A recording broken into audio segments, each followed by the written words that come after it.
Peace and welcome to the culture right here on the Black Star Network. I'm your host, Farajii Muhammad. Folks, we got a lot to get to today. Let's continue our conversation around the latest development with the Supreme Court opinion that was leaked and its impact on the midterm elections. We'll be checking in with Mr. Hassan, Mr. Politics Giordano, to break down some of the latest things that are happening across the country.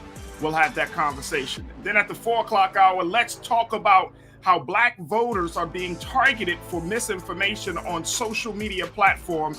We'll be checking in with Culture Crew member Rashad Staten to get his thoughts. Also, let's talk about Dave Chappelle being attacked. Chris Rock had something to say, and if you haven't seen the pictures of Dave's attacker, well, this may not be a trend, folks.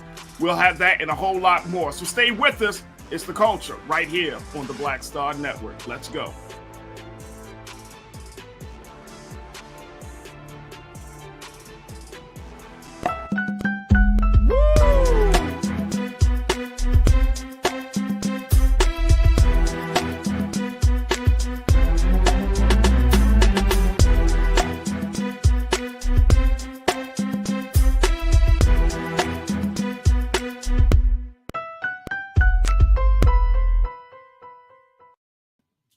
Folks, welcome to the show. It's Cinco de Mayo, folks. Yes, what a great day.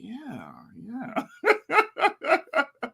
Cinco de Mayo, May the 5th. Yep, Thursday here at Black Star Network. And we appreciate you for checking in and being a part of the conversation with us today. Folks, we got a lot to get to, so I'm going to just jump right in. Oh, of course, let your family and friends know that we are online.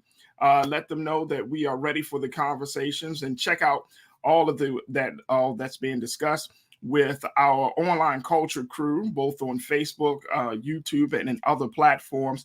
And we appreciate you joining us for the conversation tonight, folks. We got a lot to get to. This whole situation around the leaking of that Supreme Court opinion that Judge Alito wrote about Roe v. Wade, and the possibility, we got to put that into the conversation, the possibility of Roe v. Wade being overturned.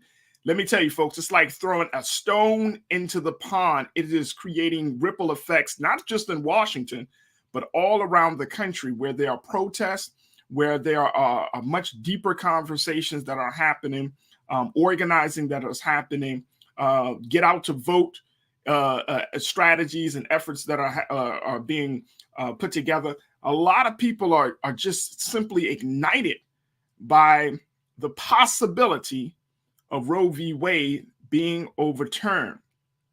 Conservatives are fired up, liberals are fired up, and if you're not involved in either one of those camps, if you're not a voter on the Democratic Republican side, you're just in the middle, you're an independent voter, you still are going to be dragged into this whole situation, folks. So, we are going to have a conversation. I'm so happy to be joined by one of our culture crew members, my brother, Mr. Politics Hassan Giordano, who serves as the founder of DMV Daily.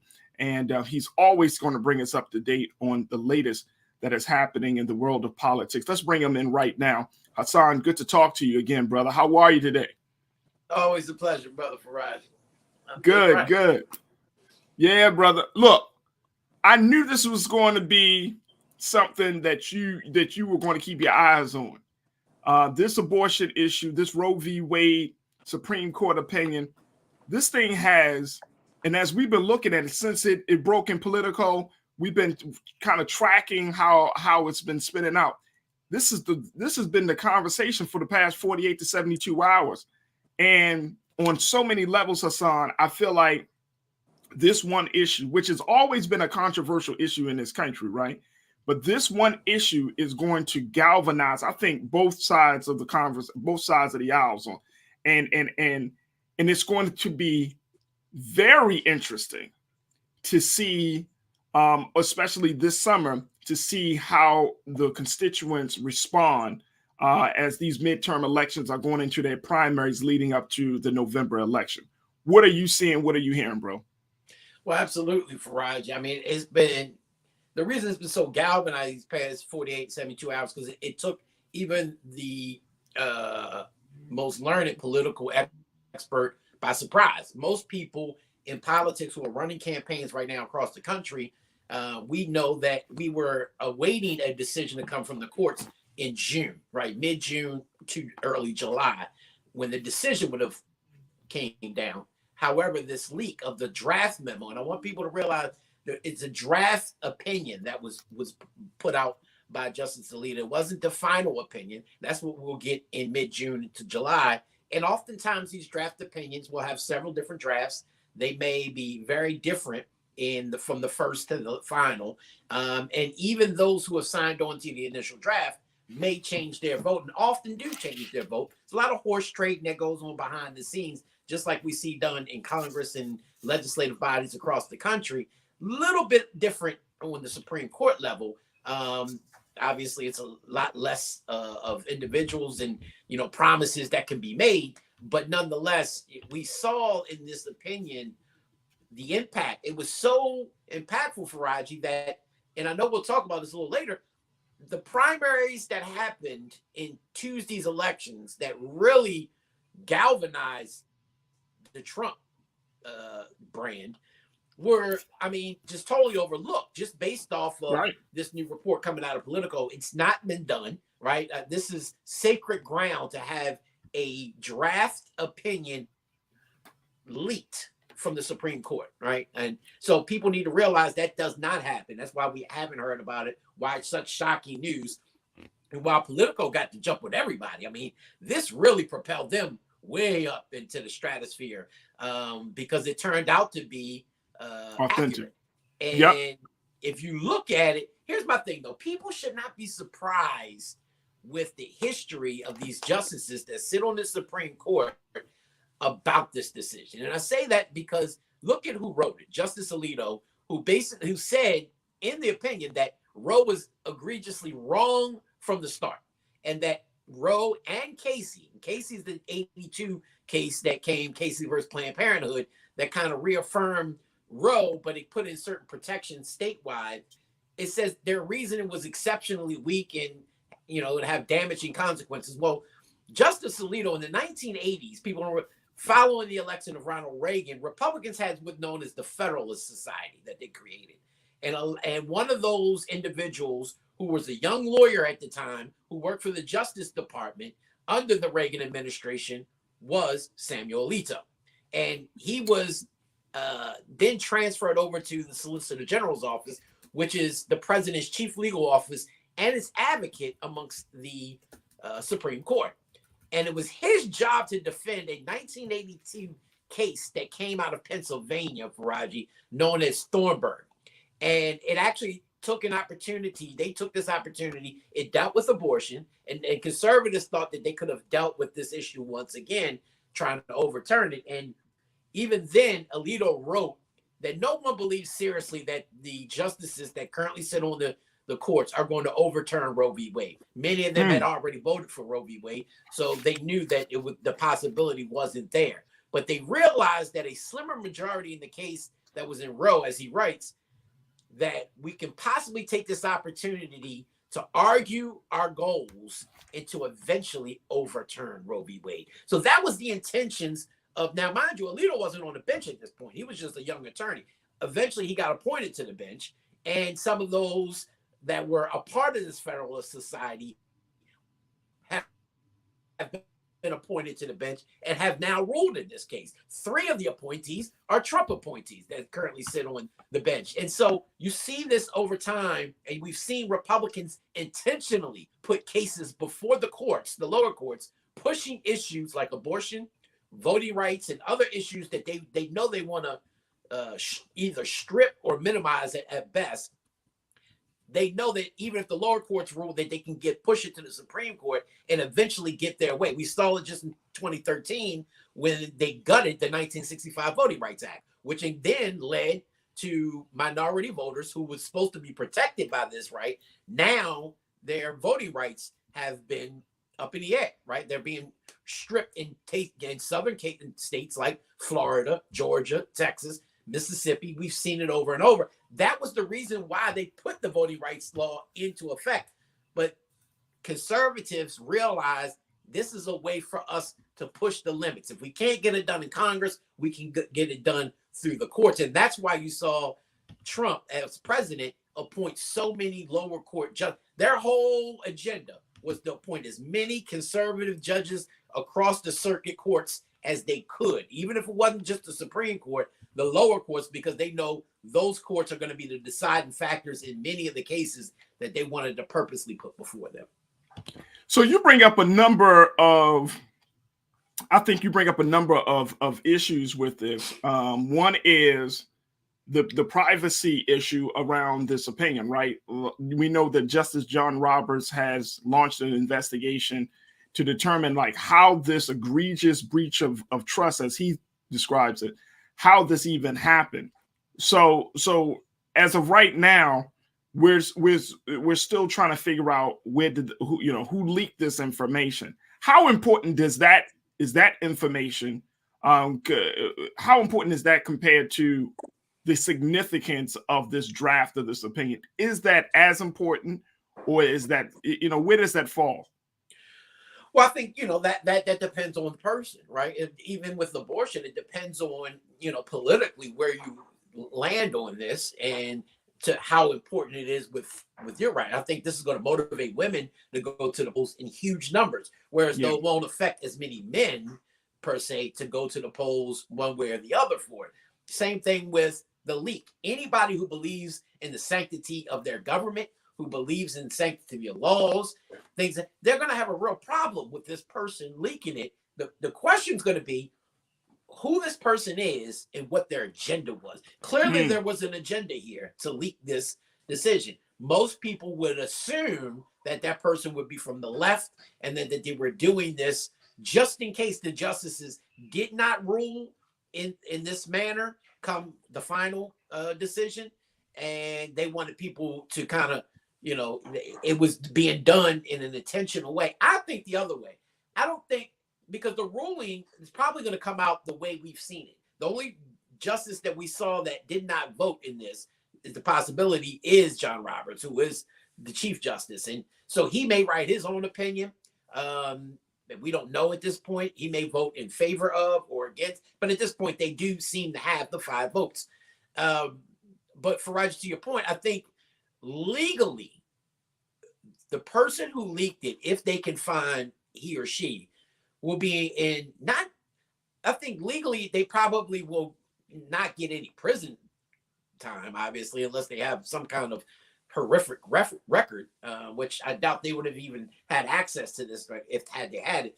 But I think they will be scorned from both sides for leaking this type of private information and the privacy that goes along with the rulings that we've seen. Again, we haven't seen this in, at least 40, 50 years from somebody knowing, let alone leaking a draft opinion ahead of its scheduled final release. And so I think it's unprecedented. We're going to have to see how they handle it from a legal perspective, because I think the first question would be, what court would take this up?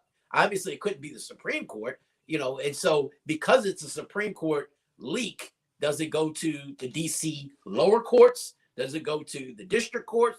So a lot of the legal wranglings have to take place first in terms of where that would go if that person is in fact charged for the leak. But 2, what this actually means for the final decision, because will these justices, who you can best believe will be hearing about this in protests, in calls and everything else leading up to the final decision, will they hold forth? Will they continue on that path of overturning Roe v. Wade, or will they eventually change their mind because of the backlash that they're getting from it? So here's the other part of that, Hassan, which is we know that this is a first draft. You've already said that there could be, 2, 3 other drafts that are going to come out, but their timeline in which they were going to make a final decision on this was going to be June. And correct me if I'm wrong, I've read a report that said that timeline still stands, that they're still going to make an announcement by June or so about what this final draft will be. But because of what has happened, because of the public excitement around, and I'm not using the saying excitement like happy, I'm saying excitement in terms of just simply people are just fired up around this issue. I'm wondering, will that change the justices that have already kind of indicated where they stand on this issue? Do you think that will change their position? Now that they're seeing the feedback, the backlash of it. I don't. And because I think, number one, they have lifetime appointments, so they have nothing to fear or worry about, right? They don't have elections, so they don't have to worry about that. And I think they're looking at it from their legal arguments and their legal stances as if they're in the right? That obviously, if you're making a decision as a Supreme Court justice or a judge in general that sits on any of the lower courts or the higher courts that says, I believe through the law that this is not accurate, as Justice Alito kind of framed out in that draft opinion, then I don't think that they're going to worry about the, because they know that the backlash was going to be there if they made the final decision or not. Whether this draft was leaked, which they obviously couldn't have assumed, they knew what the backlash would be. My question would be, Republicans could never, I don't understand their thinking in thinking that this would have been helpful for them in an election year. Like, Democrats were dead and stanking in this election. Like, they were going to lose the House and the Senate hands down without a doubt, in my opinion. Wow. In November. But so this may have some, wait a minute, Hassan, you're saying essentially that this could save the Democrats. Oh, it really could. I think this decision by itself, even honestly, take away the final decision, even if the final ruling does not overturn Roe v. Wade, just this draft alone has already propelled. I've gotten at least over 90, 100 emails since this came out from Democrats in Maryland and across the country saying, hey, fundraising emails. We can't let this happen. Go online, look at Twitter. They're using this as a way to fundraise and to propel their base. And of course, obviously, Republicans aren't stupid. They knew that this would happen. This is going to propel their base as well. I'm sure, especially in southern states, they're going to say, hey, they finally got it right. We should outlaw, and they're going to use this to their advantage. But a woman's right to choose, I believe, will ignite women across this country. No doubt. I think whether they're from the right or the left, most women that I have spoken to, that we have done polling on and et cetera, do not believe in overturning Roe v. Wade. So I don't think that this is going to help Republicans as much as it will Democrats. And this was the lifeline that they've been looking for. Joe Biden has been trying to hand them, they've been trying to come up with something at the White House to say, dang, how can we do something to help us in November? This was that something that has kind of just ingratiated them on the campaign trail. Folks, I mean, if you look at it, yesterday, Hassan, we mentioned that according to an ABC poll, that an enormous number of Americans are actually for abortion rights. They're for the idea that women have the right to choose how they want to handle their pregnancy, along with, with the counseling from their doctors. So a lot of Americans, according to polls, are showing that women should have the right to choose. I want to share this. Check this out. This is from the Center of Disease Control, where they talked about the number of abortions that have actually happening in this country. Keenan, if we could post that. Thank you, bro. Abortions in the U.S., it peaked in 1981 at a rate of 29.3 abortions per 1,000 women between the ages of 15 and 44, according to the Center for Disease Control and Prevention. Since then, the number has fallen by 3/5. In 2019, the last year for which numbers are available, the rate was 11.4. So we're seeing some decline in terms of the number of abortions. And so I'm wondering, Hassan, how do you think that that's going to impact this larger debate? it seems like women are not getting abortions as much. Right. And because, I mean, look, back in the 80s, after the 70s, when this decision came, and people don't realize that the initial decision of Roe v. Wade was 5 Republicans and 2 Democrats. This was Republican, or I wouldn't even say Republican, conservatives, because they don't identify by party. But 5 conservatives voted in favor of Roe v. Wade. So this wasn't a liberal court by any stretch of the imaginations. But since then, you got to remember, back in the 70s and 80s and even the 90s, there was no morning after pill and some of the other protections that we have today. So that clearly cuts down on unwanted pregnancies, right? Or even desired pregnancies. And, you know, there's certain ways that in order to deal with. So I don't think that the decision one way or the other is going to ignite women to go get abortions by a considerable amount. But what it is going to do is really have a deep impact on those economically challenged, those in the lower class, because what's going to happen is, if it is overturned, you're going to have a slew of southern states in particular who may already have laws on the books, because then becomes a state issue. States like Maryland, where I'm at, just reaffirmed abortion to a point that they just passed laws that gave money to midwives, to train nurses that do abortions, and gave like $300 million to make sure that they can do abortions.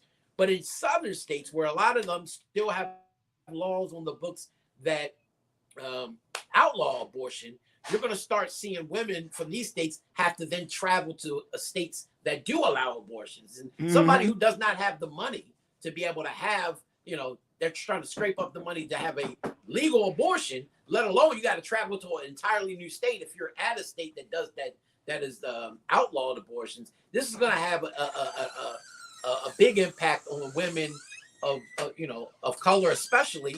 And it's unfortunate, but one thing that I'm trying to figure out too, Farajii, though, is your state may outlaw it, but they have what's called abortion pills now, right? So how are they going to regulate that? Because you may have physicians and outlaw physicians be able to penalize them for possibly doing abortions. But how do you stop me in Maryland from sending someone in Texas abortion pills, right? And I don't know how their impact or how effective they are, but they are in existence. And it is that type of medication that we have today that I think has really tamped down abortions overall in terms of the procedures. Look, we're going to take a quick pause. When we come back, more conversation with Hassan, Mr. Politics Giordano, as we look at the implications and the impact of this Supreme Court opinion.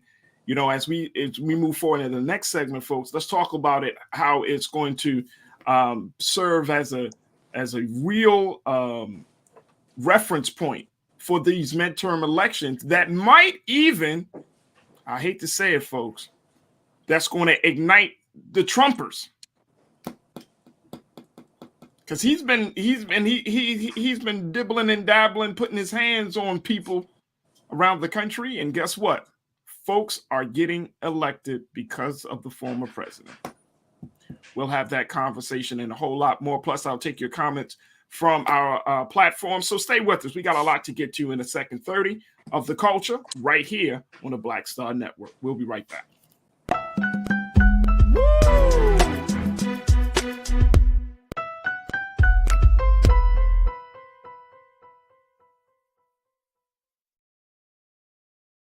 Don't you think it's time to get wealthy? I'm Deborah Owens, America's Wealth Coach, and my new show on the Black Star Network focuses on the things your financial advisor or bank isn't telling you. So watch Get Wealthy on the Black Star Network.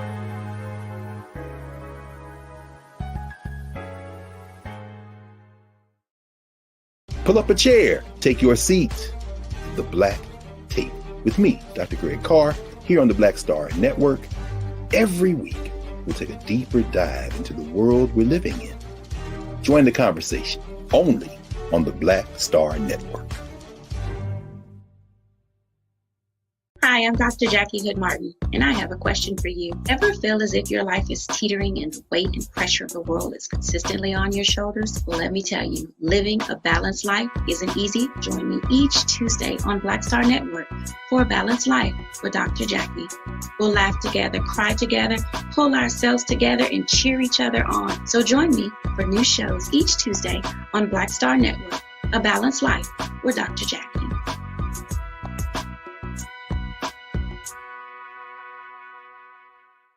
It's time to be smart. Roland Martin's doing this every day. Oh, no punches! Thank you, Roland Martin, for always giving voice to the issues. Look for Roland Martin in the whirlwind, to quote Marcus Garvey again. The video looks phenomenal, so I'm really excited to see it on my big screen. Support this man, Black Media. He makes sure that our stories are told. See, this difference between Black Star Network and Black-owned media and something like CNN. I got to defer to the brilliance of Dr. Carr and to the brilliance of the Black Star Network. I am rolling with Roland all the way. Honored to be on a show that you own. A black man owns the show. Folks, Black Star Network is here. I'm real revolutionary right now. Roland was amazing on there. Hey, Black, I love y'all. I can't commend you enough about this platform that you've created for us to be able to share who we are, what we're doing in the world, and the impact that we're having. Let's be smart. Bring your eyeballs home. You can't be Black-owned media and be scared. You dig?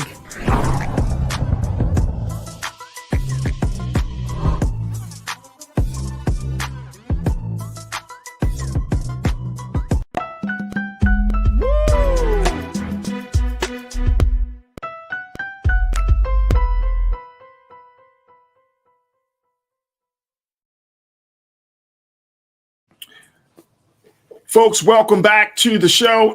We've been talking to Hassan Giordano, Mr. Politics, one of our culture crew members here on the show, to give us the latest developments in this big, huge issue that everyone is talking about, which is the Supreme Court draft that was leaked just a couple of days ago, whose impact is just continues across, not just in Washington, but across the country.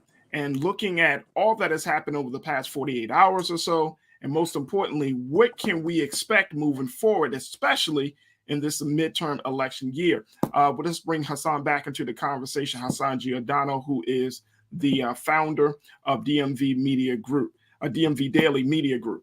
Hassan, one of the things that I'm seeing is the fact that this, not only is this issue or this latest leak a rallying cry, but there might be some potential winners that folks may not be happy with to come out of this situation. And I'm thinking of, what we just saw on Tuesday in Ohio with J.D. Vance having Trump to back him and endorse him. You have other elections that are starting to kick off, especially as we get closer to the summer season. What is your prediction of how this situation here with this opinion being leaked and its effect on Trumpers, on those members of the GOP? Well, I think the Trumpers were going to come out in droves based off of individual elections, right? I think that this decision itself propels Democrats more than Republicans. We'll see in November. I think this decision really motivates voters more in November than they do the primaries, because the primaries, they're basically fighting amongst their own party, right? And so you have very few Republicans that are vocal pro-abortion candidates, right? Even if that's what they feel, most of them are not going to say that on the campaign trail. Same way with Democrats. I mean, I got an email as soon as this came out, candidates that I represent across the state of Maryland, the Democratic Party is basically like, here's the talking points that your candidates should put in mailers, what they need to put in emails, what they need to go on social media with. Yeah. So they're trying to rile their base up around pro-choice. And so you'll see that largely played out more in the general from the abortion standpoint, but in the primaries, what we've seen, Farajii, in places like Ohio and Indiana Tuesday, this decision obviously overshadowed that. We'll see North Carolina coming up soon. Maryland's coming up soon. Former President Trump has already made 130 endorsements across this country. He's looking to put his stamp on American democracy for decades to come, because many of these candidates, like Vance, J.D. Vance, who you mentioned, is in his, I think, 40s, early 50s.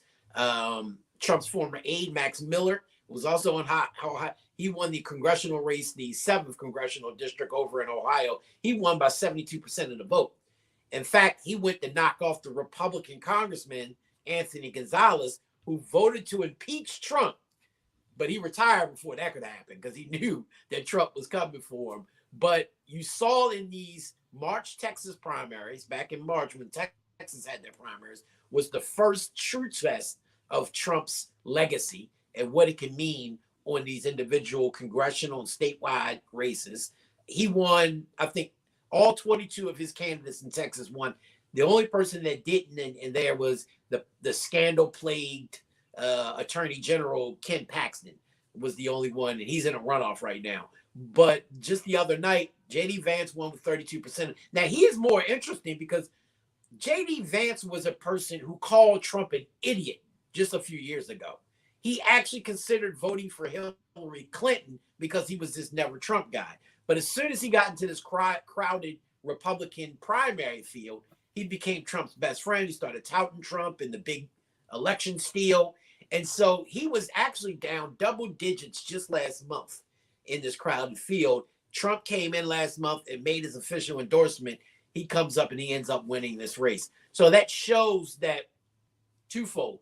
One, Trump is setting up these upcoming primaries, and these turnouts are big for him because it sets the tone, right? It shows Republicans who he has supported, who may be, wondering if his brand is really that powerful. It makes them a little bit more comfortable. And those who can't stand Trump, who would normally be critical of Trump, it kind of pushes them back to say, maybe I'm not trying to, be too critical of him if he's this powerful, because he won a considerable amount of races, almost sweeping Ohio and within Indiana. And so you start to see that the president is not looking at, I don't believe he's looking at running for re-election in 2024.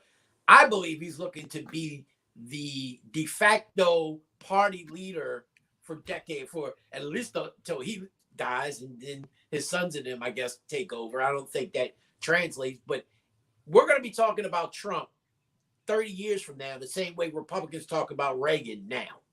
And he's just that transformational of leader in the Republican Party. And you're going to see this across the board from now leading up to the end of the primaries going into November general election. Man, oh man. I hope you're wrong on your prediction on that one. Oh, because I'm tired of talking about him now. Yeah.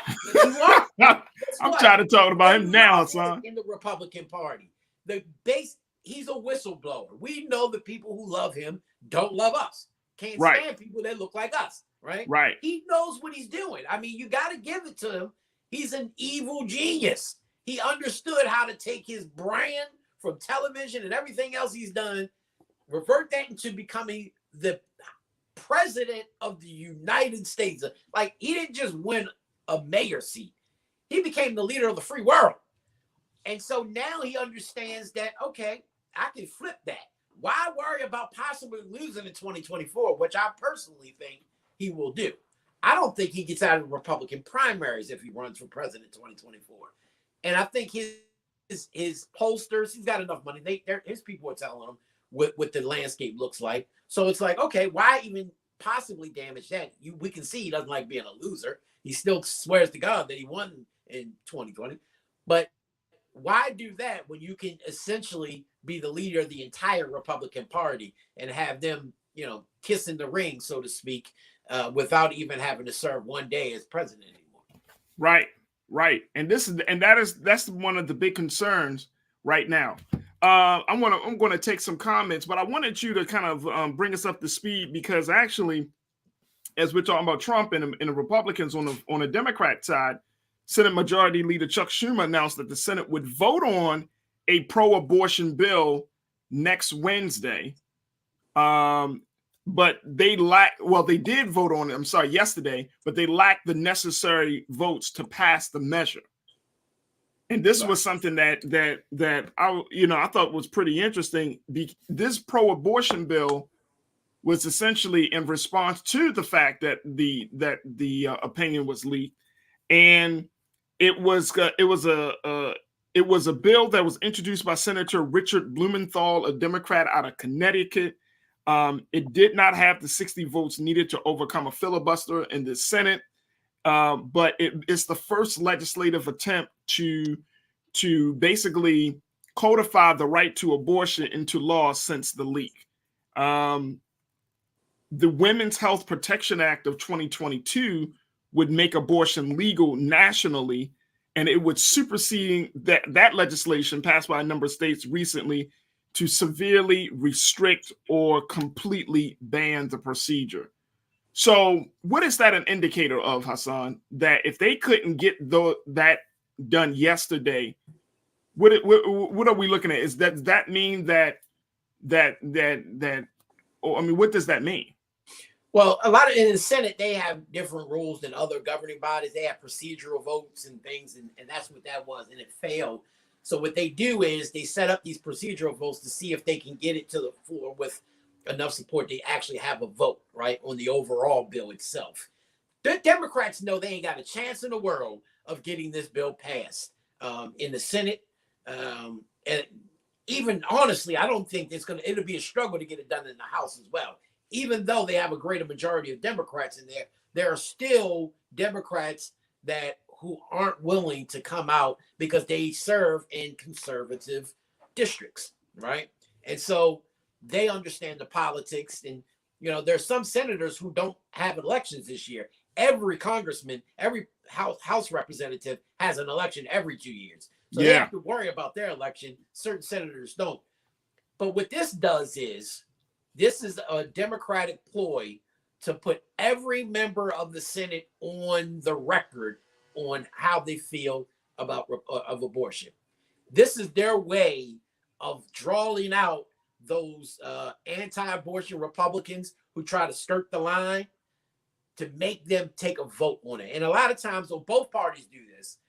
When they do this roll call, and they do a roll call that makes every person in there, instead of a voice vote, it makes them have to vote on the record. So that way you can go back and show this particular senator or delegate or congressman, whoever, voted in favor of or against the individual. So that's what they're trying to do. So that way their party members who are running against them, because remember, Republicans have to defend more Senate seats this time around than Democrats do. So it would appear that Democrats have a greater chance of winning more seats in the Senate had they had a stronger argument to run on. Problem is, you got a very weak president. Typically, the party who's in power, who just took the presidency 2 years in, usually the party who's out of power is the one who wins the majority of seats. So if this is going to be a Republican year, just historically, not to mention everything that's going wrong for Democrats and they can't get anything done. But this is a way for them to say, all right, for the Republicans that we're going to face in the Senate general election in November, let's get them on the record voting against abortion. So that way we can use that in direct mails, in ads that we run, digital media, television, radio, to show a contrast between the Democratic candidate and the Republican candidate. So they knew it wasn't going to go anywhere. But this is just their way, an added bonus for them in running in November. I wanted let me just share with you just some of the comments that have been coming up here, because there are a number of states that are trying to figure this thing out, and I'm assuming, Hassan, that states across the country are preparing on how they're going to, what their rules and their policies will be, what the laws will be, even though this draft has not been confirmed or finalized. I think states across the country are just going to be like, hey, we might as well get ourselves ready. Janelle checked in and said, look, even though Alito tried to say that the decision was only about abortion, the abortion case was really about the 14th Amendment and the right to privacy. That affects men and women. Do you agree or disagree with that, Hassan? To a degree, I agree in the sense that this opinion clearly is all about abortion, right? It's about overturning Roe v. Wade. But what he's talking about is the underlying argument, and I said this earlier, with Republicans they are pushing the limits of the courts. They're realizing that, hey, we can put these measures before the courts and restrict voting rights. They did in 2013. We could put the issue of abortion, which Republicans couldn't stand when Roe v. Wade first got enacted. We could put this before the courts and be able to have the lower courts end up giving it to the Supreme Court in order to overturn Roe v. Wade. Same thing with the 14th Amendment and privacy issues. When Ronald Reagan was elected, he was elected on running a limited government, right? Reducing and restricting freedoms. That was what he was elected on. And that's what he promised. And these conservatives who were a part of that, including Alito and others who were younger then, who are a lot older now, have their way. And if they have their way, you're going to start seeing, besides this decision, there's going to be a lot of landmark decisions that we have become comfortable with here in America because they are precedent being overturned. Most of the times, if you ever listen to the Supreme Court hearings, right, and all three of Trump's hearings, you heard them say, would you stick with precedent? Meaning, what precedent is when the Supreme Court sets the motion, Roe v. Wade, Brown versus Board of Education, would you overturn that? And their answers were all no, I respect precedent. Clearly they lied because we see exactly what's happening now. And one of, Susan Collins, a Republican herself, is outraged because she felt like Amy Barrett, who just came up and was a Trump appointee to the Supreme Court, lied to her right in her office and said, I would never overturn Roe v. Wade. You know, I believe in precedent, blah, blah, blah, blah. And now it appears that she's willing to vote to overturn Roe v. Wade. So this is a huge decision on that. And like your caller or the person just said, this is going to have lasting impacts on a lot of other rights that we hold sacred here in America. Absolutely. Absolutely. Deborah checked in and said the issues is not merely abortion. And if it was merely abortion, I don't believe that the powers would even be attempting to legislate it. It's about controlling women's bodies. Deborah Williams, thank you so much for your comments. Says controlling women's bodies, which I know is at the root of all of this discussion, right? Which is why I'm expecting to see a turnout, record turnout of women around this issue. But is it just about controlling women's bodies? Or is this a way for conservatives, Republicans to say, you know what, we are going to dial back government intervention in the affairs of the people. We're going to make this thing smaller. They're doing exactly what Trump campaigned on again. They want to, quote unquote, make America great again. They want to dial back every right that was been afforded to women, African Americans, and minorities, and anybody who does not subscribe to the thinking of white conservatism. That's all it is. We've seen it. And again, the voting rights, they're going to further restrict that. When you talk about academics, they're going to further restrict the minority in academics. I can't think of it right now. You know what I'm talking about. When they got to have a certain amount of minorities. It's a quorum, not quorum, right? No, they have to have a certain amount of minority applicants and people with. Oh, okay. I can't think of it right now. But they're doing this on a strategic level. They've been doing it since the 70s and 80s. They just affirmative action a report that they can control right now.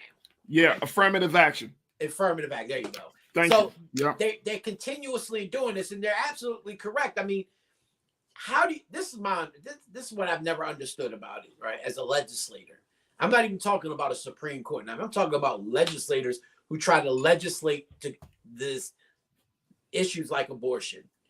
I myself am against abortion. I never believed in abortion, right? And I've been on both sides. Had the opportunity to have somebody have it, and I didn't. And I had the greatest blessing in the world my oldest son, Malik, right? Had I had an abortion, I wouldn't have had my child, right? Right. Same thing on the flip side of it. I had a young lady out, we were going to have a baby. She chose to have the abortion when I was totally against it, right? But as a legislator, I might be personally against abortion, but I represent hundreds of thousands of constituents.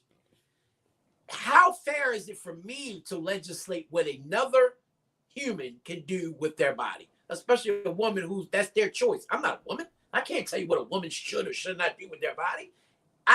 I'm supposed to be the representative of my constituent base, not the representative of Hassan. If that was the case, I wouldn't need your vote to get in. It would just be mine, and I'd be good with that, right? And I think these legislators need to have a wake-up call in reality to say, this ain't about what you believe.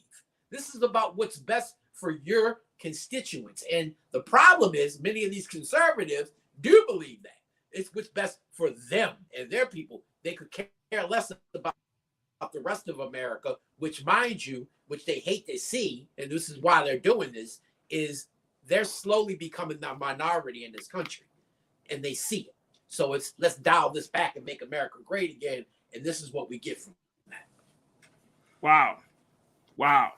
And this puts and this is where I think we need to have the conversation, because it leads us right to the impact that it's going to have on the minorities of this country, the poor of this country. Where does this put Black women, Latino women, Native American women?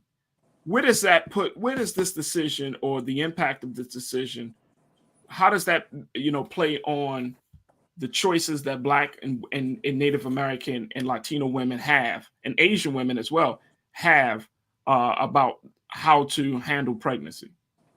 In your view? Trick bag. I'm going to put it right in the trick bag, because here's the issue. Again, it's going to, I hate calling them lower class, because they're not a lower class, economically challenged, right? Those without the finances that is going to be necessary in order to now have to get up and travel to other states in order to have an abortion. Finding somebody who's able to do it, pay for that, like that's going to be, just the finances, the stress and everything else that's going to be involved in forcing the women in the conservative states that will outlaw abortion, if this is overturned, is going to be, just astronomical.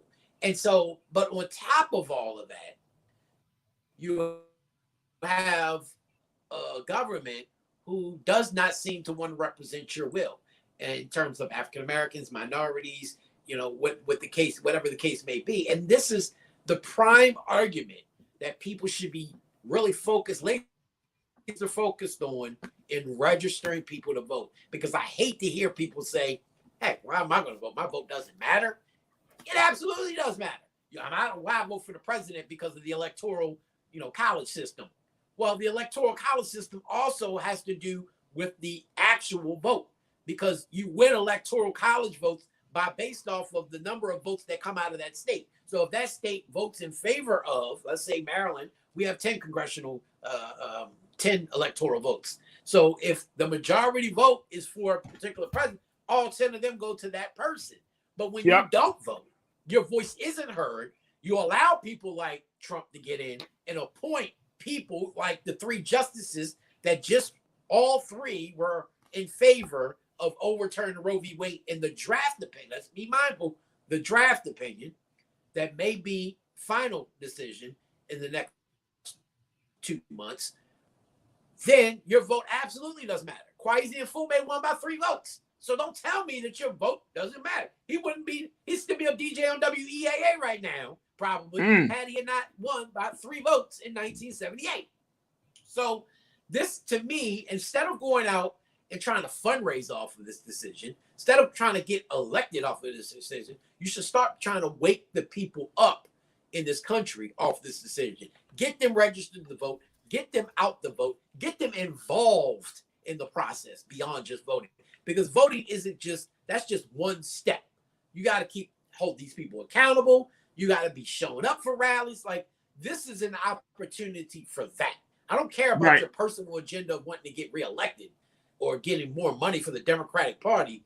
How are we going to wake these individuals up? Because the Republican, the right, far right knows this. They're already energized. One person, one man has got them energized from what they've been saying. Take America back. We don't want them people back in this country. This is how we strip it. We need our people to get energized because right now they're in a deep slumber. And if they continue that way, we're going to continue to see our rights stripped away from us year after year. Hey, Hassan, where I see the deep slumber is, it really resting, the fact that it seems like the rights of the American people, especially the rights of the minorities in this country, Black, Asian, Latinos, but the rights of the American people seem to be shedding each and every day in this country. And in some states, I mean, people just don't have the power of their voice anymore. If coming from, if you're talking about this issue of abortion, you're talking about the voter restrictions and suppression efforts. If you're talking, there just seems to be so every day we're seeing and hearing more and more of how government, and this is the crazy, ironic part about the Republicans, because they are running some of these states, but they're reducing the rights of people of choice. They're reducing the rights of people to think. They're reducing the rights of people to learn and to remove information. And it's like, y'all are getting to a point where you're so upset and so power hungry, you want to strip people of the natural human ability to think, to choose. You want to strip people of their natural human ability in order to win an election, in order to stay in power in these specific states. That's the real concern. That's the real concern. I mean, look, in this whole abortion conversation, we read that Canada is saying, oh, we'll open the doors now. They got a long list, they say. They say their waiting list for abortions is through the roof, right? And you can read that in Politico. But the fact that Canada is saying America is behind. We're behind on this abortion issue. We're behind on free healthcare. We're behind on the education issue. It's like, what the hell is going on in supposedly the most powerful country on the globe? What is going on? Let's not even talk about how we've been handling this Ukraine-Russia issue. Right.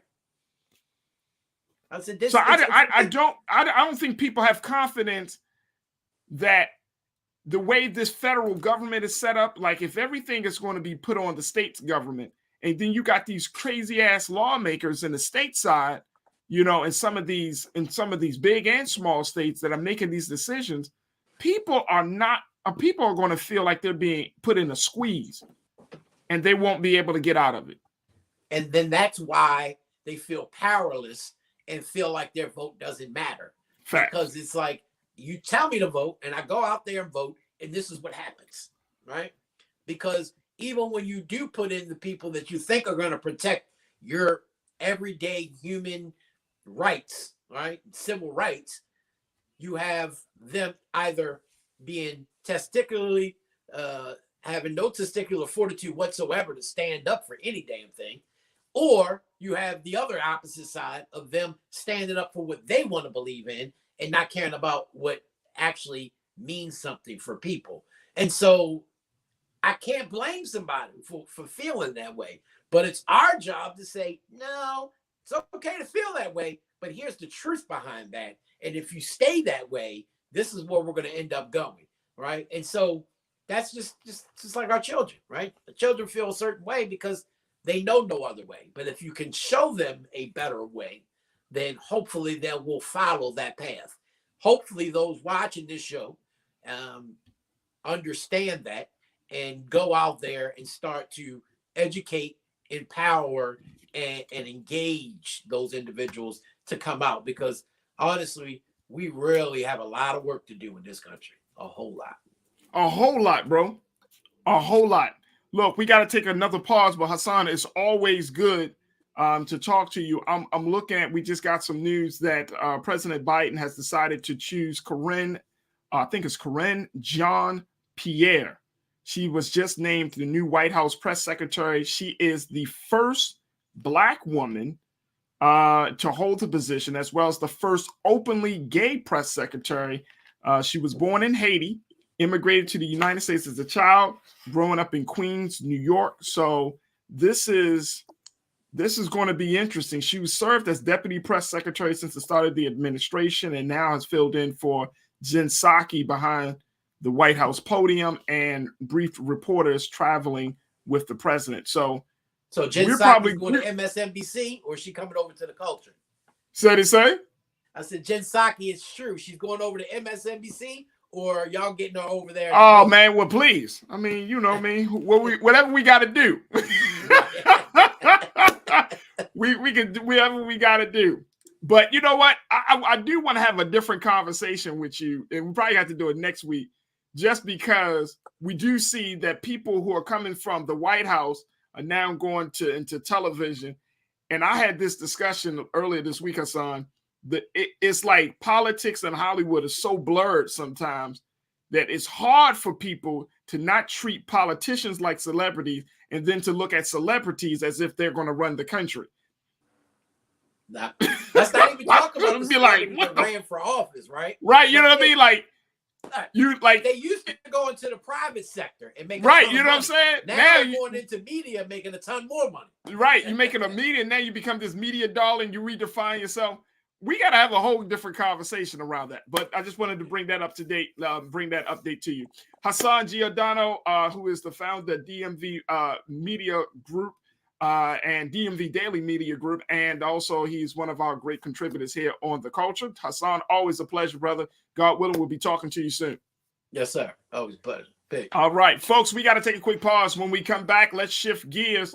Let's talk about what is going on with the misinformation campaign targeting Black voters. We'll be checking in with Culture crew member Rashad Staten to give us the latest on that. Also, later on, Dave Chappelle was attacked, and I'm seeing apparently Will and Jada are getting a divorce. Wow. We'll have those conversations up next in the next hour of The Culture right here on the Black Star Network. We'll be right back.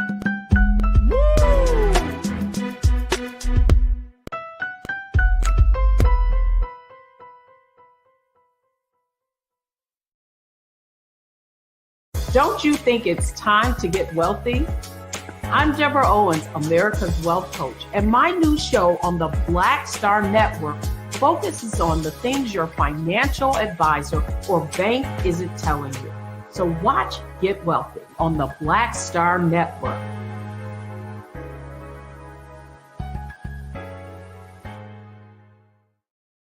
Hi, I'm Dr. Jackie Hood Martin, and I have a question for you. Ever feel as if your life is teetering and the weight and pressure of the world is consistently on your shoulders? Well, let me tell you, living a balanced life isn't easy. Join me each Tuesday on Black Star Network for a Balanced Life with Dr. Jackie. We'll laugh together, cry together, pull ourselves together, and cheer each other on. So join me for new shows each Tuesday on Black Star Network, A Balanced Life with Dr. Jackie.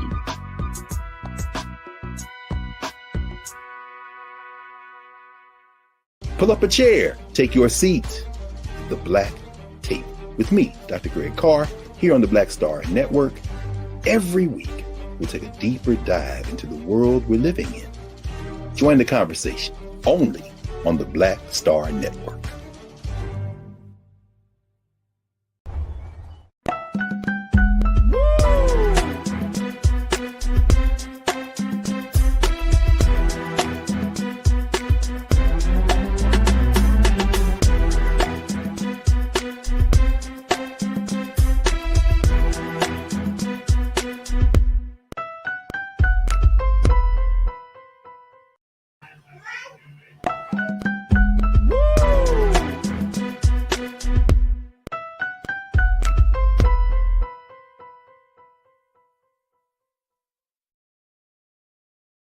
I'm Deborah Owens, America's Wealth Coach, and my new show, Get Wealthy, focuses on the things that your financial advisor and bank isn't telling you, but you absolutely need to know. So watch Get Wealthy on the Black Star Network.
folks, welcome to the second hour of today's show, The Culture, here on the Black Star Network. Let's get into some of these other conversations, some of these big breaking news stories. But one of them is the fact that we're looking at a very, very serious misinformation campaign facing Black voters. Black voters are being targeted across the country for making sure that it dissuades Black voters from going out to vote, dissuades Black voters about who about the candidates and where they stand. And so I wanted to have a conversation about this because we're finding that this is such a problem, and especially in this important, critical midterm election, we can't afford to be lied to anymore. So I wanted to have a discussion about this, and I'm going to bring in Culture Crew member Rashad Statton, who is a nonprofit organizer and community leader, and get his thoughts on this. Rashad, thank you so much, brother, for checking in and being a part of the discussion. Hey, peace, brother. Happy Thursday as always, man. For the culture. Happy Thursday. Happy Thursday, brother. Yes, sir. I want to post this. Keenan, I want to post this because I think we need to look at how serious this misinformation campaign really is. According to Representative G.K. Butterfield, who's a Democrat out of North Carolina, he said the practice of misinforming voters, quote, has been weaponized and targeted at communities of color by racist and anti-democratic actors who seek to intimidate voters of color and discourage them from participating in the democratic process. He also said that voters of color are targeted with disinformation narratives specifically designed to appeal to each community's concerns in ways that will alienate voters and suppress turnout. Now, here's my thing, and I think that the representative is right on target. But I also think, Rashad, that,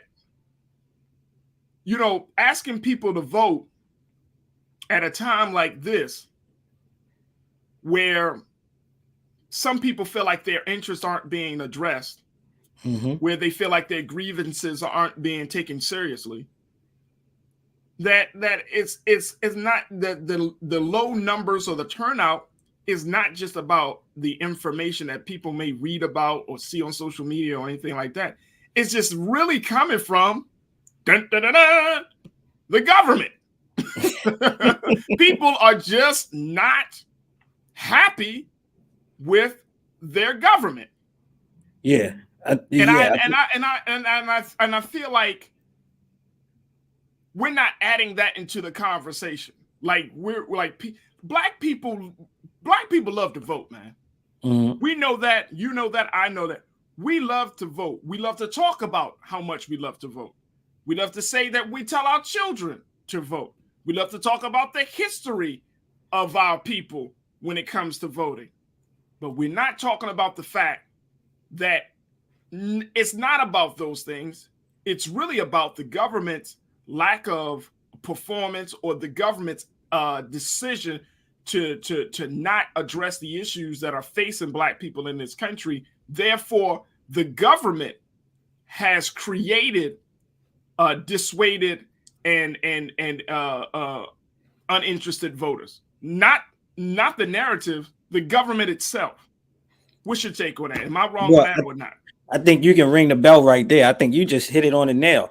Like you said, this is not a place where we can just identify one particular problem as it is the sole reason, right? I think what you said as well is the country, and not even specifically to Black people, but the country themselves have a low morale and confidence in where our government and our elected officials have done since their election, since what they have put as a prioritization to their campaigns and what they have done since being elected.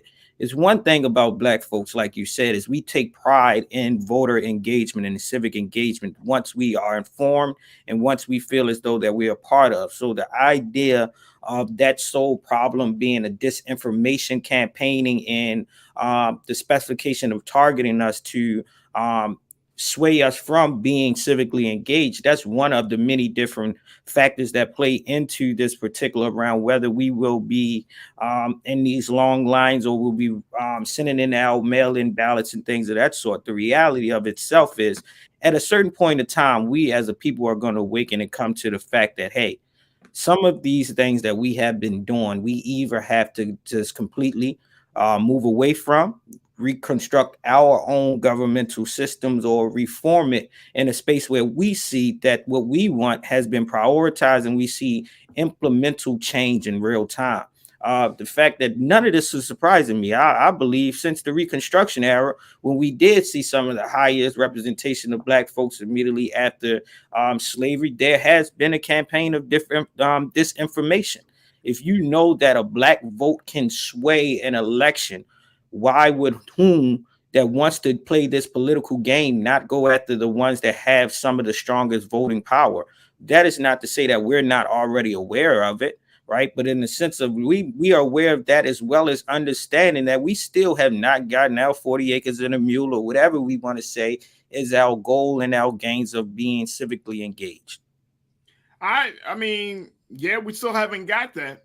We definitely still haven't gotten that. We still ain't got our student loans forgiven either, right? So it's more like we can go down the list of things that have been promised to us, and we can go, and if we had a checklist, I'm certain that majority of those checklists will still be unchecked, right? So that's the reality of it. It's like, when do we come to a reality that the system that we are being engaged with has still not done their part to the population that they often try to garnish votes and try to get us to stay in this democratic process, and they come and they knock on our doors and they rally behind us and they create these buzzwords, and then when they are seated, the same people that help get them in office or tip the voting scale, they are the same ones that are least prioritized when it comes to policy, when it comes to policy reform, and when it comes to us creating new legislation and opportunities.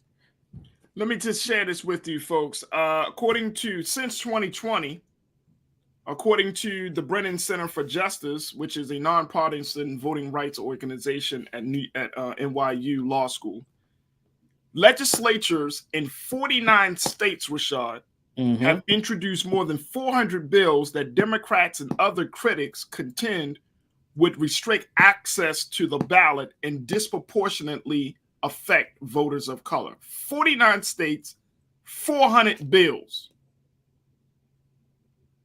to restrict access to voters of color since 2020. So we're talking about 2 years, and that number continues to rise. I'm talking about the number of bills continue to rise even in 2022. My thinking is, and this is what Representative Butterfield also said.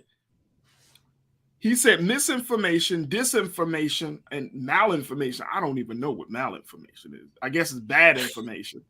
You know what I mean? He said that is all a threat to our democracy and the free, fair, and equitable access to the ballot every voter is entitled to. See, now we're getting to a point, Rashad, that everything is a threat to our democracy. You know what else is a threat to our democracy? Not telling the American people the truth about what's going on with their country. You know what else is a threat to our democracy? Promising one thing on a campaign trail and then just totally disregarding it once you get into office. Those are the things that threaten our democracy. Look, Melvin Wright put it, he's one of our watchers. He said, our vote matters to get politicians elected, but afterwards, our voices seem to be ignored. When politicians don't win, the lack of Black votes is blamed. Right. Damn Melvin, if we do, damn if we don't. Damn if we Melvin, do, damn if we don't. That's it. Taylor said, likewise, the news and other media outlets used to be a trusted source. Now I question the motives because everybody has been lying to us. If the government is lied, what they call the media, the fifth, what they say that we're like the fifth institution, the fifth state. If the media is lies, right, to fit their agenda, And these are the two things that we have been conditioned to believe are trusted sources, the government and the media. Right. If and we those already two saw, institutions lie, right, or they don't tell the full story, or their storytelling is so thwarted from our view of what's going on, or devoid of our view of what's going on, what do you expect people to do? People are going to become disenfranchised, man. And I'm not talking about just brand new young voters. I'm talking about people that have voted in many different elections across this country. And then come 2020, 2022, I mean, here's one of my big pet peeves, and then Rashad, certainly let you speak on it, bro. If Donald Trump is on the ballot in 2024, if he's allowed to get on the ballot, what does that say? Mm-hmm. To not just black people in this country, but what does that say to any American? That you can have a whole criminal, whole person that has the highest position of office. Here's a man that has been complicit in treason, and sedition, but he still can run for office. But you saying, well, it ain't about the vote. Let's stop lying to people. Say, oh, it's just about the vote. Y'all need to come out and vote. Hell no, give us something to vote for. That's it. That's it. If we've been using our voice to power for so long, and we understand our power and influence to the vote, and how we as a people can sway in any electoral cycle or midterms to any particular ones, right? When we get to a place of dissatisfaction, why would we continue to play the same game?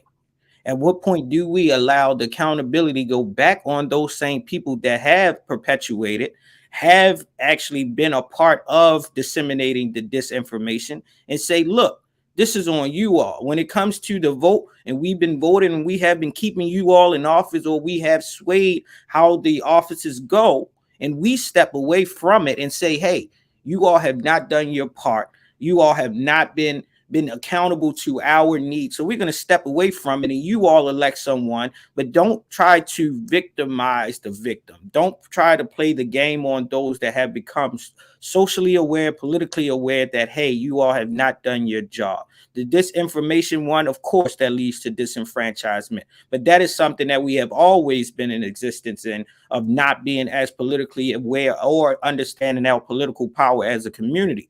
But we do know that when it's time to vote, that we'll stand in those long lines, that we have risked our lives, that we have put other people's priorities above the priorities of ourselves in the betterment of this country, and hoping that we will be a part of these new legislations and policies that it will make the whole country much greater in itself. But we have not seen that. We have seen this continuous cycle of a political game that has played game on us for far too long.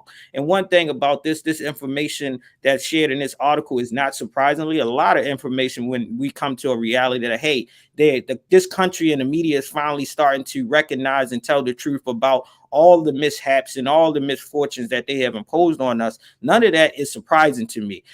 When I read articles like this, I say, I'll be goddamn about time you told the truth, because we already been living it. Right. So that is one. But the thing is with this, Farajii, me and you know this because we've been doing this work for so long.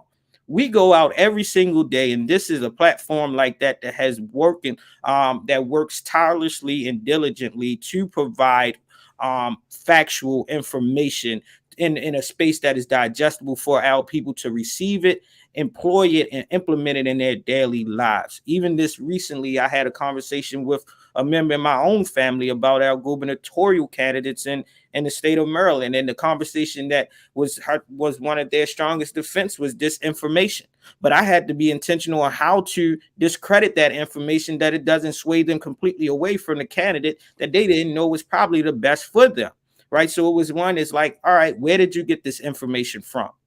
And what point did you go and research this information to find out if it was true? Is there other narratives out there? And if you decide to not not to go with this candidate and go for someone else that you think is the best of the least evils, what priorities or what track records do they show that they will probably be of a better fit for the benefit of you personally, your community, and the outcomes of this future? We know when we employ you on the grounds to increase voter registrations, to support certain campaigns, and to create campaign messaging, we know that we have to be even more intentional around cultural relativity, information, and making it cool that they can understand that politics is as usual as us just having a conversation and exchange about what we want.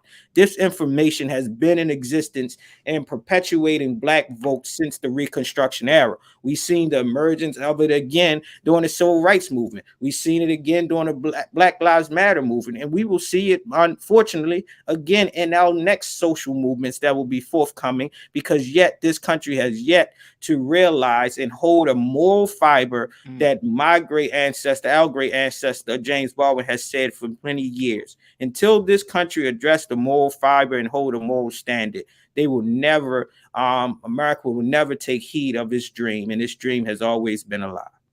The infamous Kiki. Kiki, you always check in.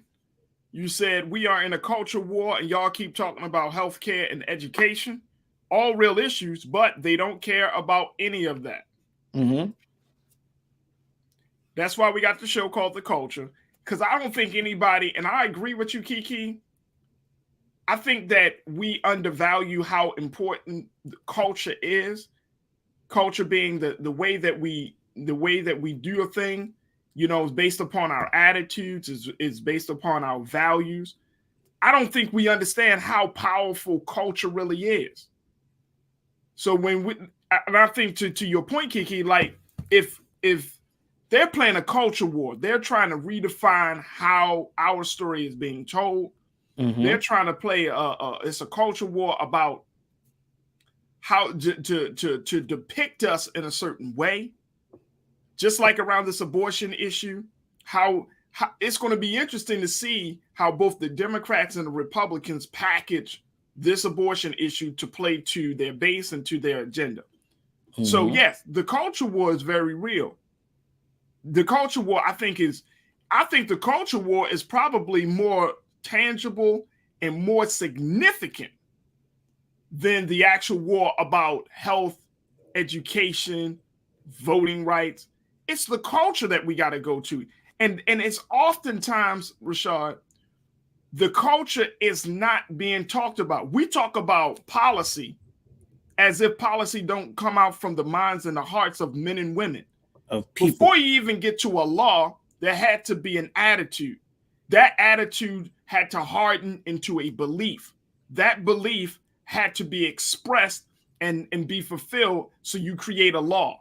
Because based on the culture, if you grew up in a racist household, if you grew up in a space that looked down on people, that attitude is going to be your predominant attitude all throughout life, unless or until some new knowledge comes in to debunk all of that.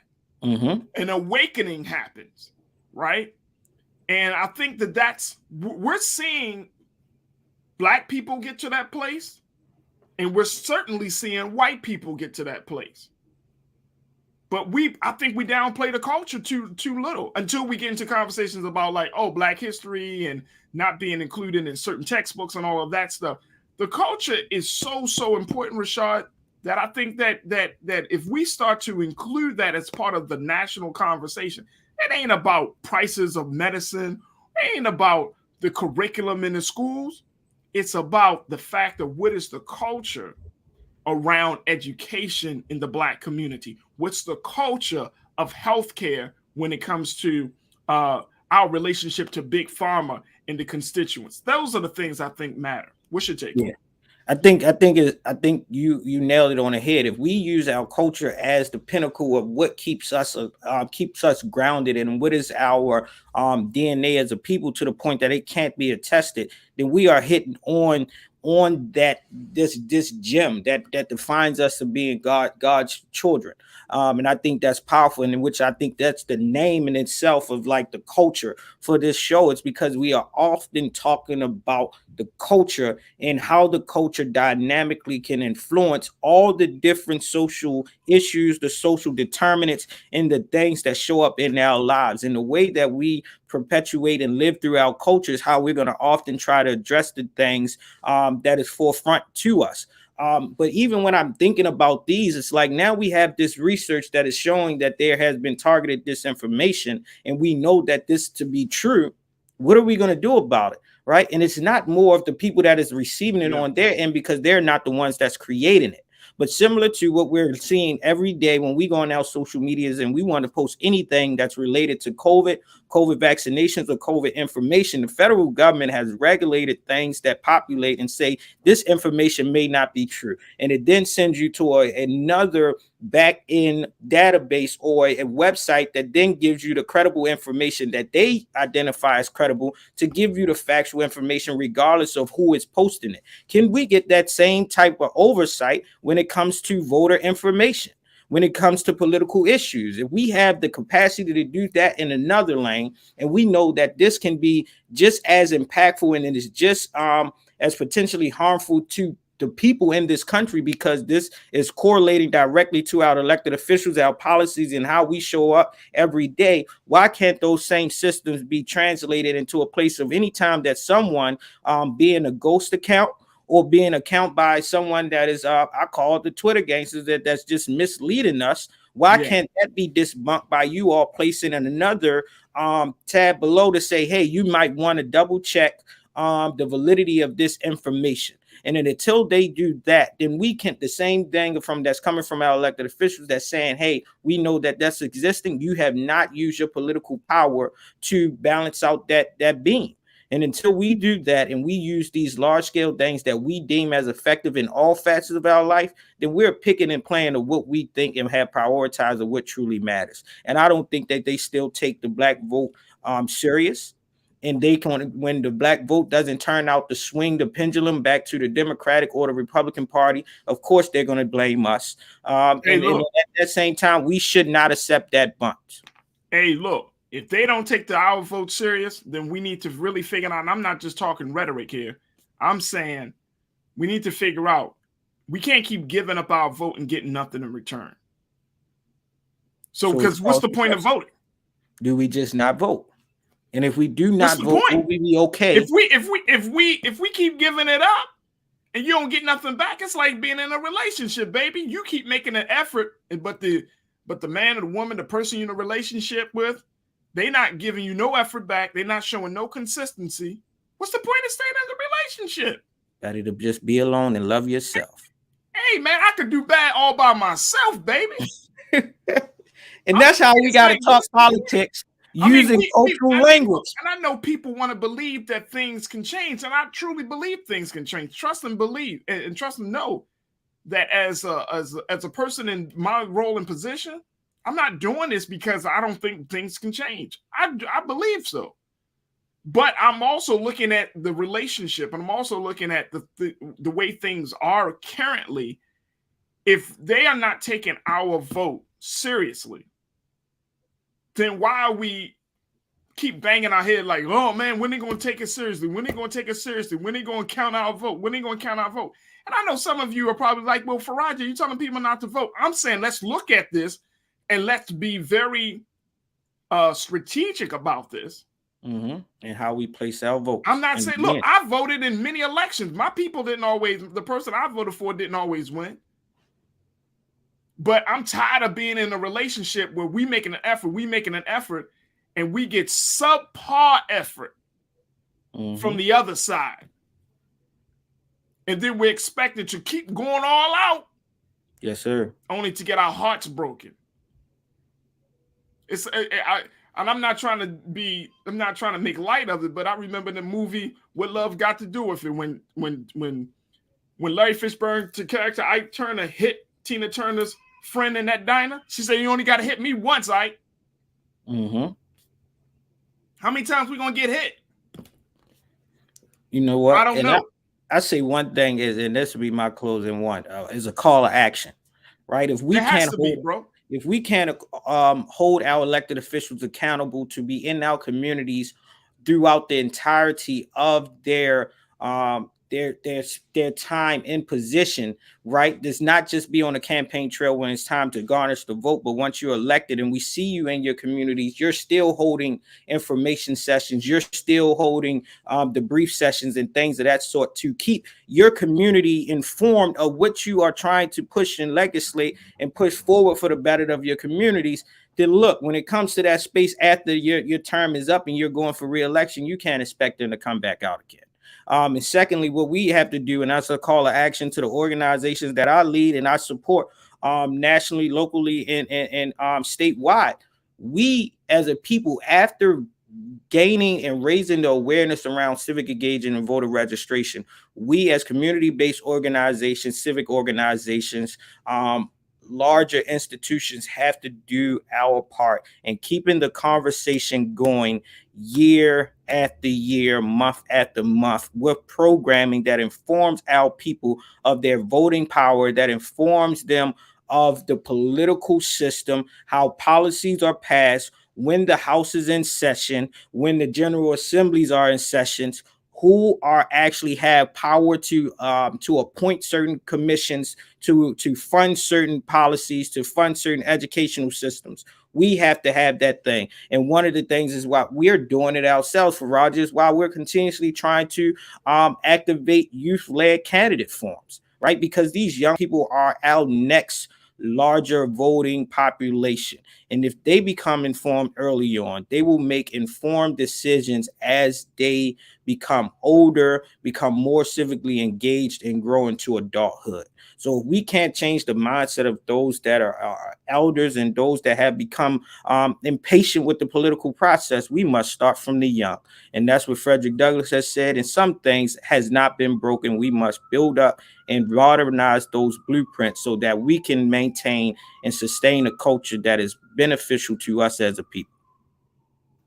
Bro, I appreciate that. And I want to be very clear.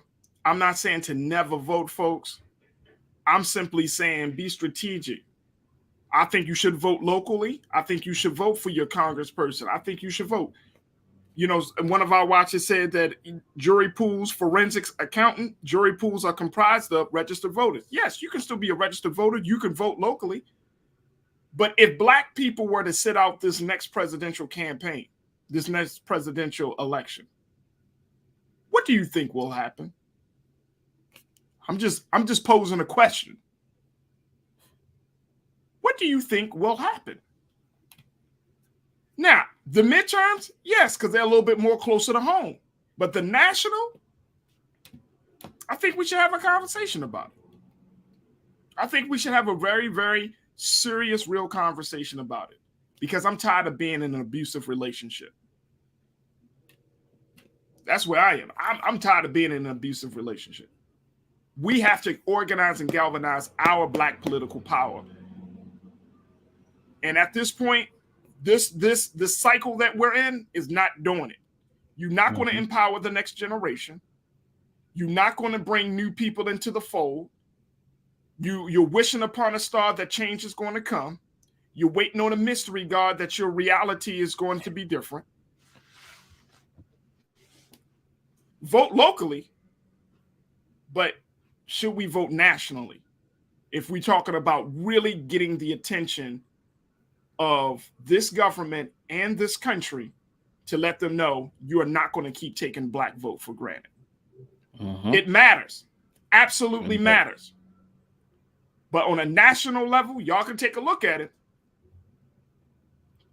If we were to sit out the 2024 election, folks, what will happen? And don't give me no doomsday prophecy. Oh, the Republicans will take over. We've been through Nixon. We've been through Reagan. We've been through both Bushes. And we're still here. We're still here. Rashad, we got to take a quick break. Yes, sir. Come back, let's talk about what's happening. Take things on a little lighter note. Talk about what's happening with Dave Chappelle and the breaking news of Will and Jada. Man, oh man, stay with us. There's a lot coming at you in the final 30 of the culture here on the Black Star Network.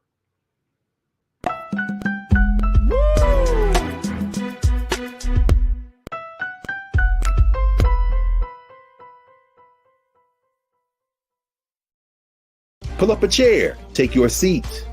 The Black Tape with me, Dr. Greg Carr, here on the Black Star Network. Every week, we'll take a deeper dive into the world we're living in. Join the conversation only on the Black Star Network. Don't you think it's time to get wealthy? I'm Deborah Owens, America's Wealth Coach, and my new show on the Black Star Network focuses on the things your financial advisor or bank isn't telling you. So watch Get Wealthy on the Black Star Network.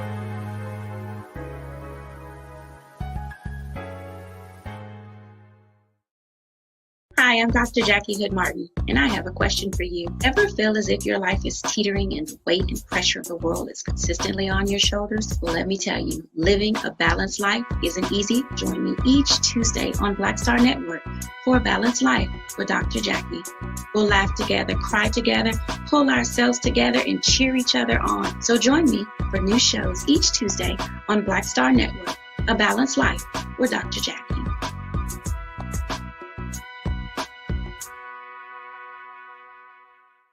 It's time to be smart. Roland Martin's doing this every day. Oh, no punches! Thank you, Roland Martin, for always giving voice to the issues. Look for Roland Martin in the whirlwind, to quote Marcus Garvey again. The video looks phenomenal, so I'm really excited to see it on my big screen. Support this man, Black Media. He makes sure that our stories are told. See, there's a difference between Black Star Network and Black-owned media and something like CNN. I got to defer to the brilliance of Dr. Carr and to the brilliance of the Black Star Network. I am rolling with Roland all the way. Honored to be on a show that you own. A black man owns the show. Folks, Black Star Network is here. I'm real revolutionary right now. Like, wow, Roland was amazing on that. Stay black. I love y'all. I can't commend you enough about this platform that you've created for us to be able to share who we are, what we're doing in the world, and the impact that we're having. Let's be smart. Bring your eyeballs home. You can't be Black-owned media and be scared. You dig?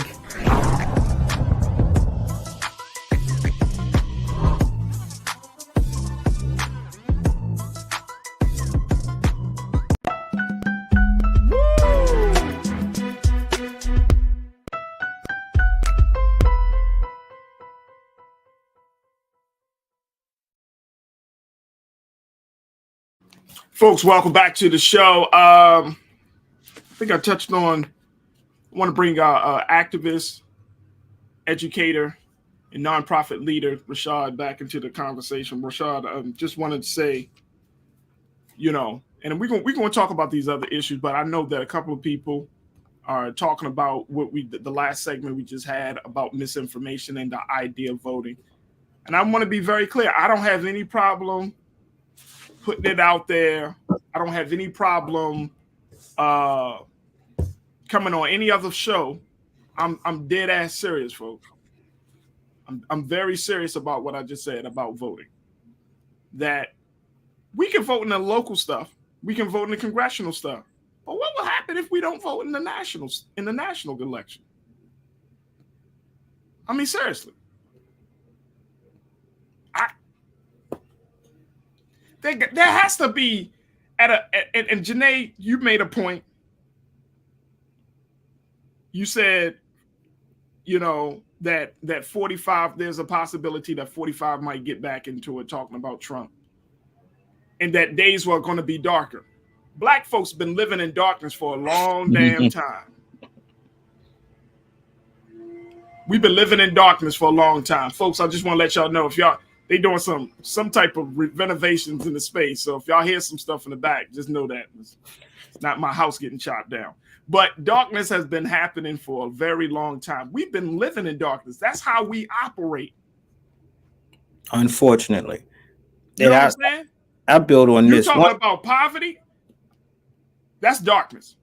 Yeah. You're talking about educational disparity? Darkness. You're talking about healthcare issues, darkness. We live in the dark. I don't think we've ever fully came out of the dark into the light of freedom, justice, and equality, life, liberty, and a pursuit of happiness. We never fully experienced that. Mm-hmm.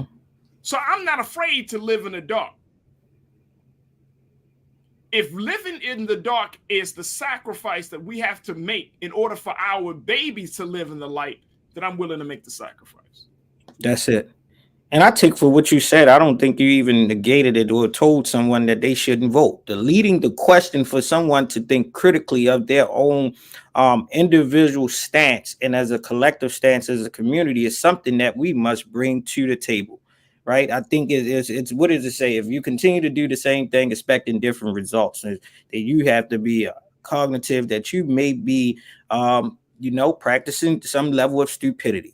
Right. And that's one of the spaces of that. And I'm not calling us in that frame, and I don't want the language to be misled, because I think me and you are probably one of the most civically engaged and passionate persons that we know. But us being so civically engaged, we know the implications, we know the power of influence, but we also know the ugly truth of politics, which is why we're on the Culture Show, which is why we're leading certain efforts and we're supporting certain efforts to enlighten and reawaken our community.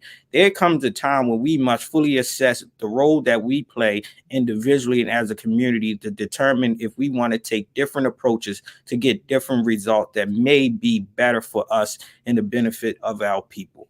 And right. Even in these spaces of where we are with the opinion being shared about the possible decision around abortion rights, we have possibly about to see the federal government overturn something and give state oversight to that. And if that is the case, then we need to become more mindful of our state powers and our state and local officials, because that will have direct and more immediate impact to our livelihoods and our day-to-day versus the larger umbrella of federal oversight and federal legislation. When it came down to it, the pendulum must switch, and as a people, we must switch our perspective, our lens, and our approaches. And I think, and I applaud you for putting that question out there for us to think critical. What happens if we just sit on the bench and watch the game be played as is? Hey, I'm serious. I'm serious, because right now, what's this, 2022? So that means that over the next year and a half or the next 2 years, right, we would need to see candidates. And I mean, if you look at you're talking using from a sports perspective, if you look at the bench for the Democrats, it ain't that deep. We've been through the Clintons, we've been through the Obamas, we had Obama, we've been through now we got Biden, but the bench ain't that deep. Mm-hmm. So whoever's running for president now in 2024, that's going to be the standout candidate for the Democratic Party. Most likely it's going to, there's talk about Gavin Newsom out of California. You got to look at somebody that already has some clout. You can't bring in some newcomer into this situation because the situation is so critical. Or President Biden himself talks about he gonna run for election.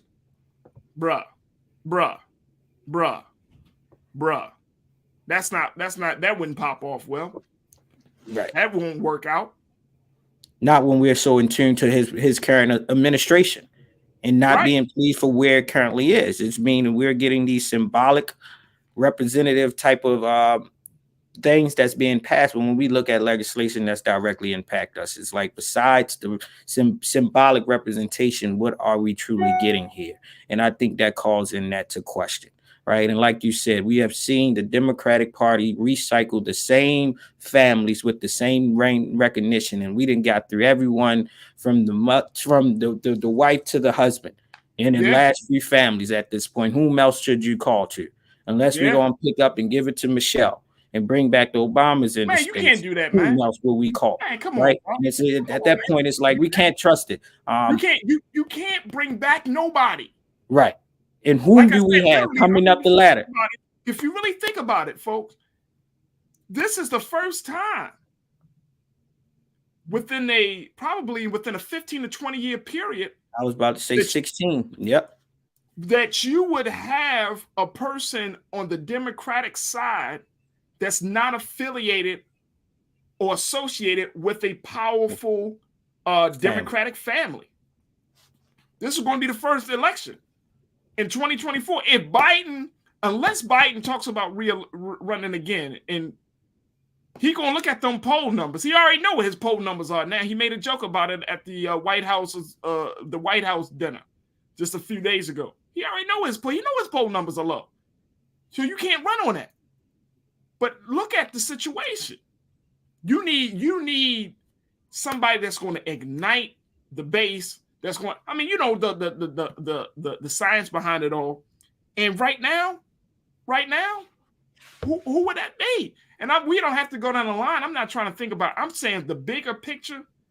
The bigger picture is we should be very strategic. Again, what would happen if we sat? Even if a Republican wins, who cares at this point? I mean, seriously.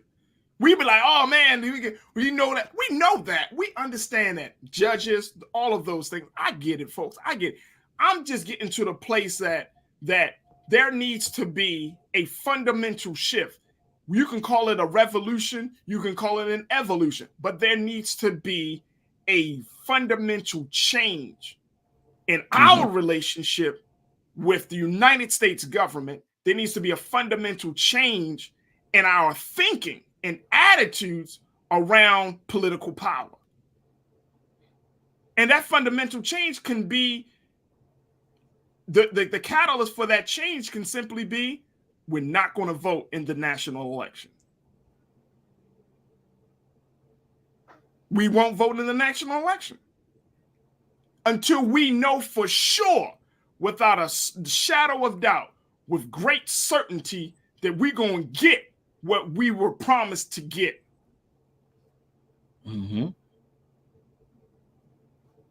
I'm willing to make the sacrifice. I know everybody else, oh man, well, what about this? I get it. But we can't even get basic stuff.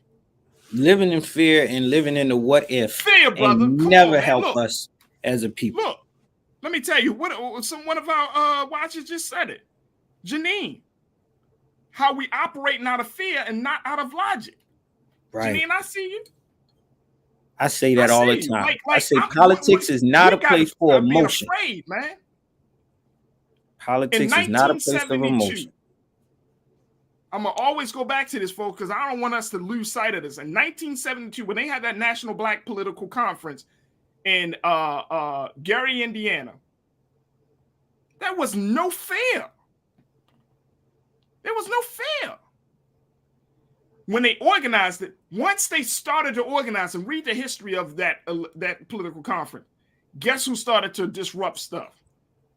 The old civil rights institutions. This ain't to throw no shade on nobody, but we got to get out of our own way. We got to stop being afraid. Yep. At this point, I hate to use this terminology, Rashad, because I know Trump used it. What do we have to lose? And I ain't saying that to vote for him. I'm saying what do we have to lose compared to what we've already lost? We lost time, we lost resources, we lost opportunities to take the plight of Black and brown people forward. I will never forget, and I hope none of you will ever forget, how the hell we can not pass a bill to regulate and to try to undermine police brutality in the same time that police brutality is happening. How does that happen? That we can't even get a damn bill across to stop police brutality or to make people responsible and hold them accountable, and we can't even get that across at the same time that police brutality is happening. And it's right in front of our face. It's right there. It's literally on the screen. That is the topic of the conversation for the last 4 years. We can't even get a bill. Come on, man. Red pill or blue pill? Come on, man. But one thing about it, we got to figure out how to decode this matrix. Hey, look, Janelle checked in and said, Farajii, how do you ensure anything if you don't participate? Why would any politician try to give you anything for sitting out. The politicians ain't giving us nothing now. And we are engaged. We are engaged. I mean, Janelle, sister, I'm not raising my voice at you. This is my passion. But the politicians ain't giving us nothing now. And we there. We voted. We voted. Y'all remember, we voted. and we voted hence, in 2020. Remember when we voted against 45, in which population came and swayed that vote and didn't want to take credit for how that pendulum switched when in the last hour of the election. We showed up. We showed up in great numbers. And we showed up for Biden's administration in great numbers. And Biden told us, remember on January the 20th, 2021, Biden stood there on the steps of the Capitol and said, "You were with me, so I'll stand with you."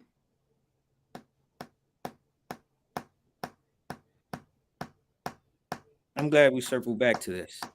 It had to be discussed furthermore, and I think we will continuously discuss this as we get closer and closer, because we got to face the harsh realities. The man said, Rashad, "I'll stand with you." He said that. But the stand is a weak stand. Would he give us, Farajii gave us a minute in the State of Union address? Well, we got a minute and 30-second sound bite. It's been evident, man. It's been evident. This is, and again, I know some of you, and I know some of our watchers are like, Farajii, this is not good. You adding to disinterest. No, I'm not adding to disinterest. What I'm doing is people are already disinterested. This is not me just coming out of some crazy ass vacuum. People were already disinterested. That's why there's even talk of disinformation. We want to put it on something else. The reality is the government is not doing what it said they were going to do for us. And it's been like that for so long that it's part of our culture. It's part of our culture that we get crumbs from the table of the United States government. That's part of our culture. It's part of our culture that not to believe the promises made. Well, you can't believe them. Don't believe these politicians. That's part of our culture. It's part of our culture to keep hoping and wishing upon a star that change is going to come with a personality where the system will destroy personality. The system operates on on fundamental principles. The personality comes and goes. The principles are standing there. The principles are behind the Supreme Court, the principles behind the White House, and all of the principles behind Congress. It's not personalities. Obama has a great personality.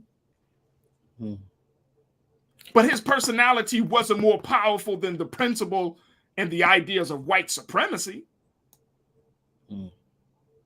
Biden might have the best of intentions,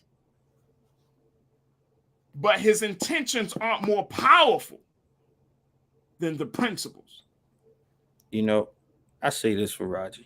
If we take a step back and assess all the other demographics of people in this country, in those particular communities that have made a conscious decision to not be a part of the voting and the civic engagements, and see how they still have policy and they still have legislation and they still have systems that have not suppressed them economically, educationally, socially, and culturally. If they are able to do this while not being civically engaged in voting, then what do we should reassess and see how we further move as a people collectively, that we can get some of those same gains without playing this game that has continuously put us in this Ferris wheel. Yeah. Because those communities live amongst us. We see them every day. But when we go in our lines and vote, they're not there. We don't see them in those same lines. So how are they still able to get a footing and a part of the American dream and American pie? What have they conceded as a community that we have overlooked and probably need to strengthen. Yeah. Look, it's I think it's a question, and I know this is, we don't have a lot of time to get into it today, but I know that this is a question that we should really raise. What will happen if Black people were to sit out the national election? Now, look, for those who say, and I see my brother, he checked in, and it's okay, brother. I mean, we just don't agree, and it's fine. He's my man, B Dizzle. B, I see you, brother. You say, nah, bro, you are adding to the disinterest. That's fine. I get it. But check this out. Check this out. Even if folks that are watching this at this moment in the chat, you feel like I'm adding to the disinterest, talk to the next generation. Talk to them 18-year-olds, 19, 20-year-olds, and see how they feel about the political system. If you watched the show a few days ago, we just talked about how, according to a Harvard youth poll, young people between the ages of about 18, I think 25 or 35 years old, Rashad, said that even though that they're leaning more to the Democratic side, believe that the government is not working well. This is young people. Young people. So the disinterest is not just from me. The disinterest comes from the next generation. So if we lose people, and I'm not trying to be, I don't want to be, harsh, because I'm passionate. But if you lose people, you got young people that are saying, nah, we're not seeing the change that we want. Whether their issues are climate change or the student loan situation. If the student loan situation don't come across, if the president doesn't make that happen in a substantial, significant way. Insane. I ain't talking about just restructuring student loan plans. I'm talking about cutting debt. Trust and believe there's going to be disinterest in voting. There's got to be a line drawn. And every group of people, when it comes to their government, they have a line that's drawn. What's the drawn line for Black people? What line can this government cross that we'll say, you know what, enough is enough? What's the line for us? What's your line? That's what I'm asking folks today. What's your line? Is it police brutality? Is it voting rights? Is it student loans? Is it health care? Is it education? You got to figure out what your line is. If the government crosses your line, when do you say enough is enough? I got to do something different. If you don't know what your line is, then it's hard for us to have this conversation. But for me, I think I have a clear view. My line, at this point, the line is being crossed. It could be reparations. We didn't talk about it, Rashad, and I wanted to talk about it, but we'll have other conversations about more conversations that the president is being asked to even hold beyond what's happening with HR 40. The president is being asked to create a commission around reparations because the talk is getting louder and louder around the country. What's your line, folks? If the president in his last couple of years in the White House is slow with reparations, is that your line? I'm asking questions, man. I'm only asking questions because, and you can go to Rollins. You can look at his shows. Yes, there are a number of things. And I've seen, people say, well, there are things. But the things that I'm saying, the things that we have gained compared to the things that we have not gained, it's so, I'm just tired of this a la carte level of liberation. You know what I mean? You get a little piece here, you get a little piece there, and it's like, but you got freedom. Because we all, if you are honest with ourselves, we're fighting for every damn inch of progress in this point. Every damn inch. We're not even making 5 yards, 10 yards down the field. We're fighting for inches. Every time we get the ball, we gotta, come on, Democrats, come on, run the play right. They fumbling. They throwing interception. We fighting for every damn inch. And that's sad. That's sad. Good analogy. Brother, my brother, Rashad, thank you so much, man. Hey, I thank you for lifting up those courageous conversations and those questions. Absolutely. We're going to continue to talk about it. We'll certainly discuss the work that you and I will be doing for getting young people engaged with this Maryland gubernatorial election that's taking place. So we'll have that conversation and so much more, brother. So I thank you for your time today. And thank you. Thank you for always doing your part for the culture, lifting up courageous conversations and questions that making us to think critical. That's what a leader is called to do. Appreciate you. Absolutely. Absolutely. My brother, Rashad Staton, who is an educator, nonprofit leader, and community organizer. Thank you so much for being so good for the culture. All right, folks. Man, oh man, just some things that was on my heart and my spirit. I felt like I needed to say, but I'm not going to take it back. If you don't like it, I'm so sorry, but I'm not taking it back. I really feel this way. I don't come on this show to grandstand. I don't come on the show to make you say one thing and then think something else and or believe something else. This is how I really feel. And so, we can have conversations. I don't mind getting opposing thoughts or comments. I don't mind if people don't agree with me. That's not a problem. We can all have our space and say, but we do have to figure out the best way forward. And if it's starting with asking important, uncomfortable questions, then let's start there. But I know that we, in spite of our differences, we have a lot more common things in common. So I think y'all understand where I'm coming from. I think it's just hard that if somebody is talking about shaking up some well-conditioned or some rooted beliefs and values, it's a little hard and it's understandable.